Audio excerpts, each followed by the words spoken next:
Well, they brought out the big guns. Oh, this is not a job I would ever desire. All right, there you can see where he's at.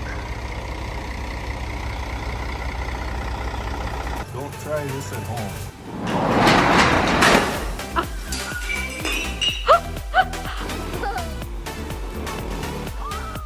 This is going on Rusty Judgment. Yeah.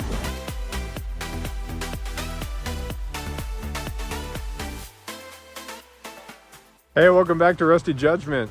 Back out here at the farmhouse for another day of tree trimming. You guys, the before and afters of today are gonna be wild because you can hardly see the building. I think it's gonna reveal to us a lot of garbage hidden within the brush and the trees and all the overgrowth, but it's gonna be fantastic. We're gonna get to trimming. I got a bunch of help today, so I think this is gonna go quick.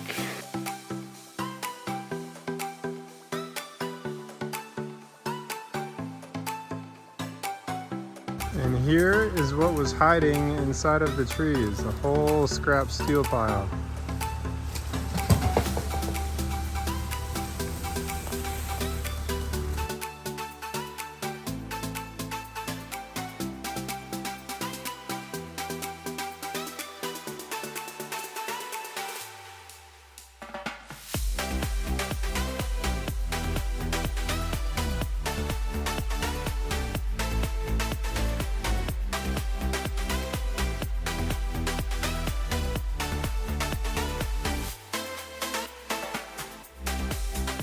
We have garage doors going in the shed. We have a professional tree trimmer working on disassembling this tree and dropping it safely. Well, that's the hope, right? Even with the professional, there's still some risks, right? There's still risk there, yes. So as you can imagine, there are several concerns here with someone taking down a tree that big, hanging over a building that we just rebuilt, which many people asked, Tom, why did you not take the tree down before you fix the building? This channel is called Rusty Judgment, and that is kind of like my MO, is to just kind of get an idea, go after it, and then be like midway through the idea and be like, huh, I should have thought this through a little bit more. This is one of those scenarios.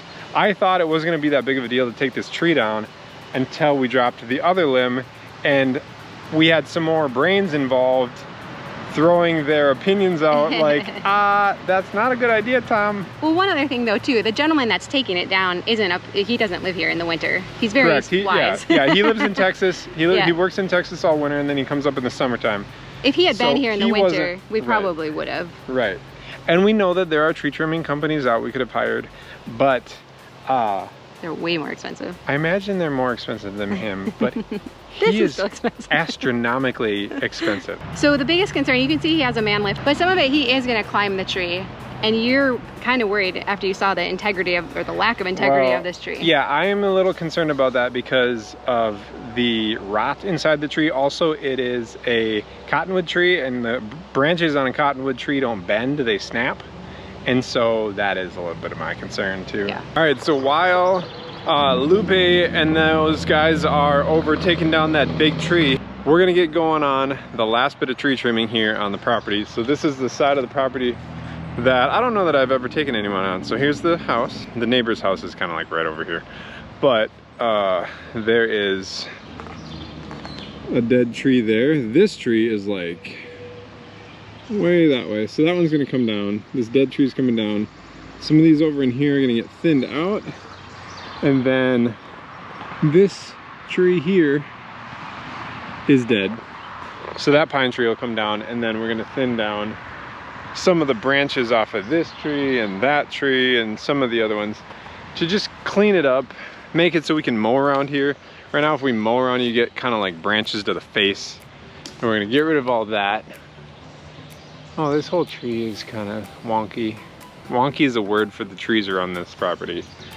So we're gonna do tree trimming over here, get it cleaned up like we did the rest of the property, get it so that the sunlight can get to the grass and the grass can grow nice and clean, get it so there won't be mosquitoes. Nobody likes mosquitoes. And just kind of make it feel more inviting.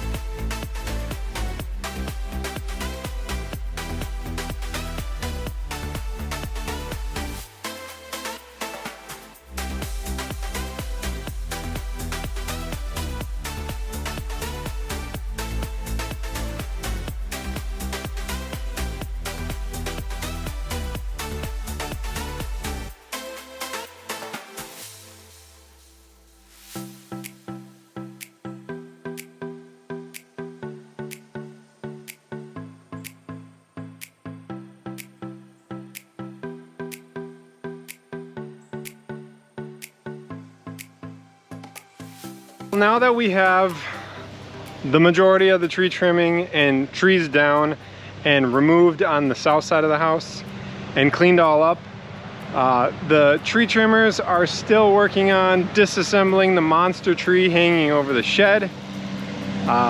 We are going to turn our attention to these last couple trees here that wrap the other side of the barn. So earlier I took out the rest of the bushes that were kind of like growing up into it. Now it looks like there are maybe 3 more trees and some limbs, and then a pretty massive vine. Actually, it might be like a buckthorn. I haven't really dug into it yet to see what's growing there, but I'm gonna cut all those down, follow them away from the building, chop them up, get them out of here, and get this barn safe. I don't think there's a tree growing in the back corner here. I don't think I'm gonna take this whole tree down. There's a couple limbs that lean towards the barn. I'm gonna get rid of those, but I think the entire tree itself I might leave. But we're just gonna try and to just keep this barn alive as long as possible. Also, you see behind me, see all this? That looks really nice. You can see out into the field now. Can you see our massive pile of brush here? Right here? It's ridiculous. I was originally thinking it was ridiculously size-wise, and I was gonna get a burn permit, but it's been super dry in Minnesota and we haven't had any rain in forever. We got some rain like a couple days ago, but not enough to like burn a pile like that. And it just keeps getting bigger and bigger. Thanks for watching more tree trimming. This has been quite the feat. Like when we bought this property, I was hoping like, hey, we'll renovate the house real quick. We'll clean the yard up in the spring, which probably my guess would have been like 2 months ago. We'll get the yard cleaned up, we'll rent this thing out, and we'll be at the cracked house. We'll be over there a long time ago. And then the roof collapsed on the shed. And they had to rebuild the shed, which delayed the house. And now the tree trimming is, I think because we bought the place in the fall with no leaves on the trees, you kind of don't get like a real sense of how much overgrowth there is until spring comes around and everything greens up. And then you start looking around and you're like, oh my, there's a lot of trimming that needs to be done, and a lot of trees that just need to be taken out because they're all twisted and growing all directions. And now the house is being kicked down even further to being finished, when I would rather be out at the cracked house getting that one moving along, because it's getting kind of late into the year.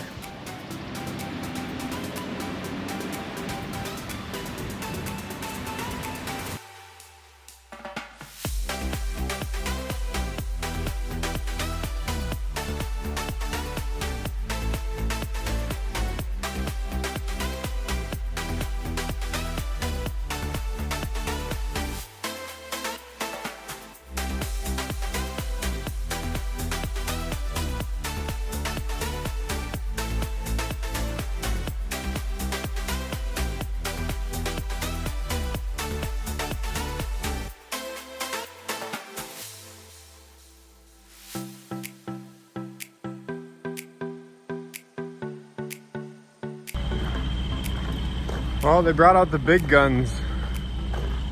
We got like a legit crane here. This is not what I expected, but hey, whatever it takes to get that thing down, I guess. There goes up the tree.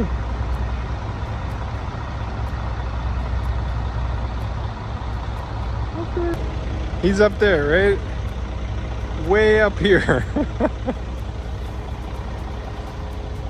Wow, I would not want to do that whatsoever. All right, so he is way up there.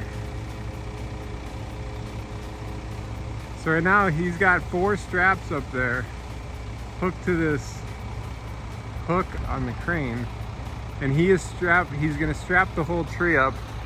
And then what I understand is Lupe is then gonna come down to here and cut it there, and then he's gonna pick this whole thing up and off and set it on the ground right here. That's my understanding. And then I think he's gonna just take the whole tree and just pull it over and lay it on the ground. Crazy.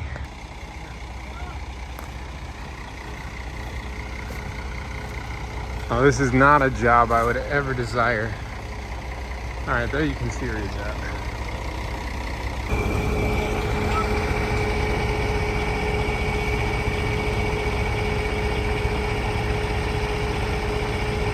They're still working on getting everything all rigged up and set up back here.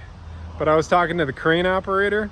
He said that this is actually the majority of the work he does now is removing trees. He said there's so many trees up in the cities, like in Minneapolis and St. Paul, where the trees are enormous and there's nowhere to drop them. So you literally have to go in with a crane like he's doing here, take up half the road and pick up piece by piece and set it down on the ground and have it hauled out because there's nowhere to actually drop a tree. Which I've seen that, but that's crazy that that's the majority of what this guy does. There's just a little perspective as to how tall this crane is.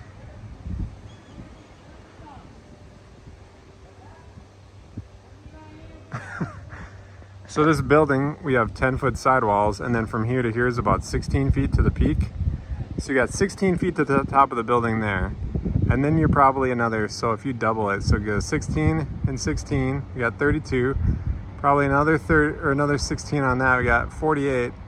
Plus another, gosh, 10, 12 feet on top of that. Somebody do the math, that's real high. And Lupe is right up in here right now, which is way higher than I would care to be.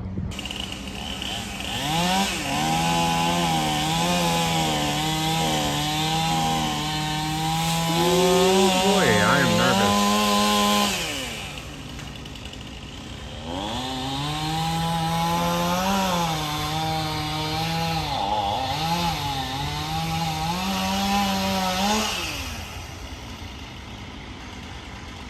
All right, dear Lord, please keep everyone safe. Oh, I think I see it moving. Dude, this guy has got a sketchy job. All right, there she goes. Please don't hit the building. Please don't hit the building. Oh my goodness.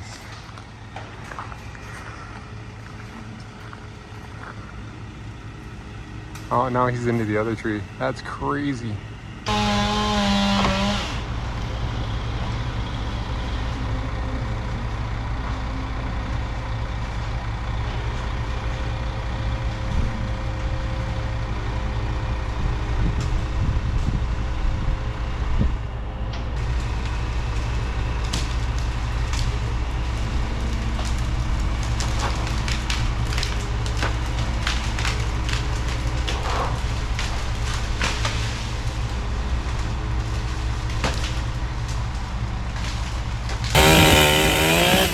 He's got to clip it so he can set it down.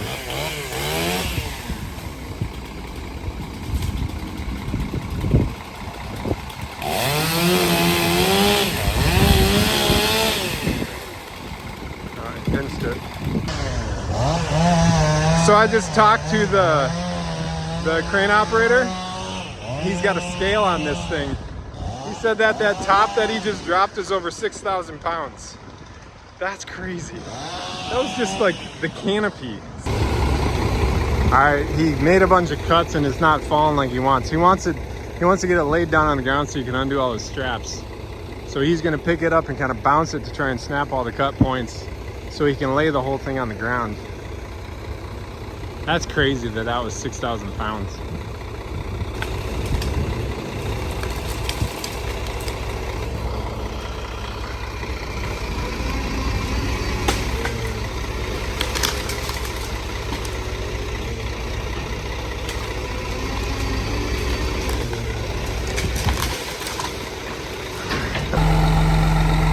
All right, away he goes for the rest of it.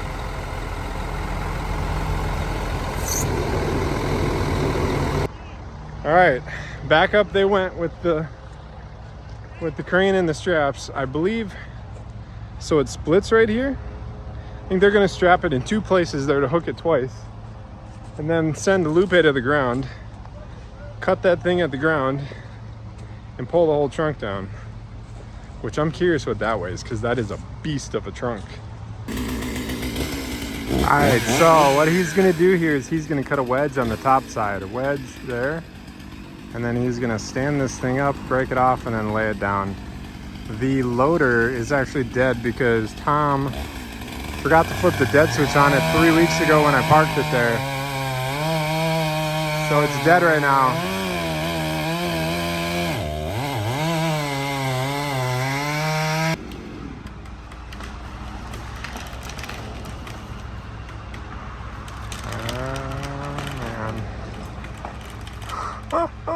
So he can't put any slack on that, because if that puts slack on it, he's gonna drop it.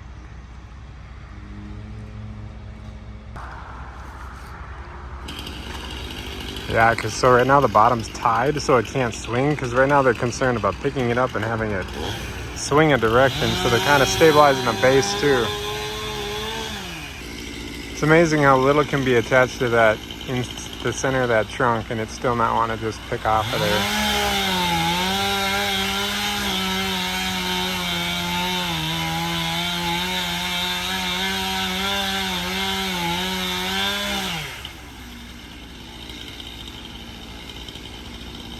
Ooh, that's scary. So, okay, I see.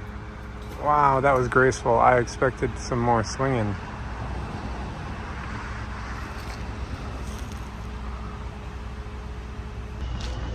All right, and now he says that this one weighs 7,000 pounds.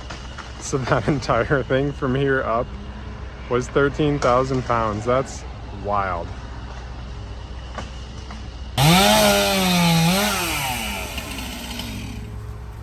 It did have some rot in it. All right, we just got one big huge tree left. It's all stripped, so it's just the log, or just like the trunk basically. So we're gonna hook the loader onto it, and then we are gonna go and we gotta pull it over because it's leaning. Where if he were to just naturally drop it right now, it would fall into the other tree and get caught. So we are gonna pull it over with the loader so it falls the way we want it to, and then get this thing chopped up and get it out of here. It is looking like wildly different without that tree.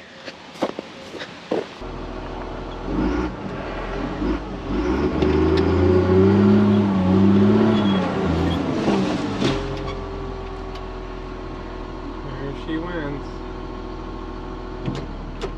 All right, y'all ready for some afters?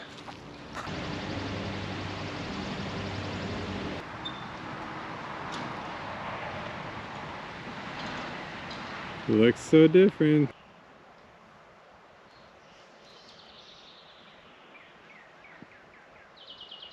And then over here, nice and clean. The pile has gotten bigger.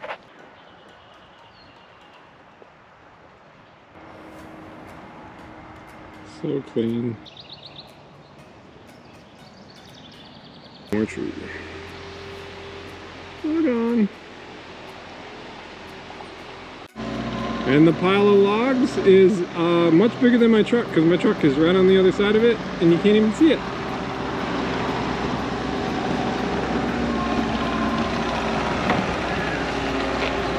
Just like that, all of that humongous tree is gone. Just have one stump left, that guy, and it is enormous. And my neighbor's over here collecting his lumber. Those are some big logs. He's gonna have a good amount of time taking a bunch of loads. He lives across the street from me, where we live. So all that lumber is going to him for his place because he burns wood for heat. And I like keeping my neighbors happy.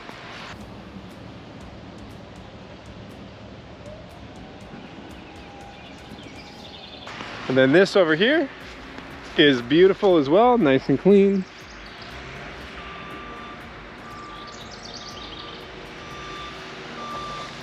This place is shaping up. It's taken way longer than I would have ever imagined. But I think when we're all done here, we're gonna be very pleased and very surprised. And I think that our property value has kind of gone through the roof since we bought it. So thanks for watching. I love you. See you next time.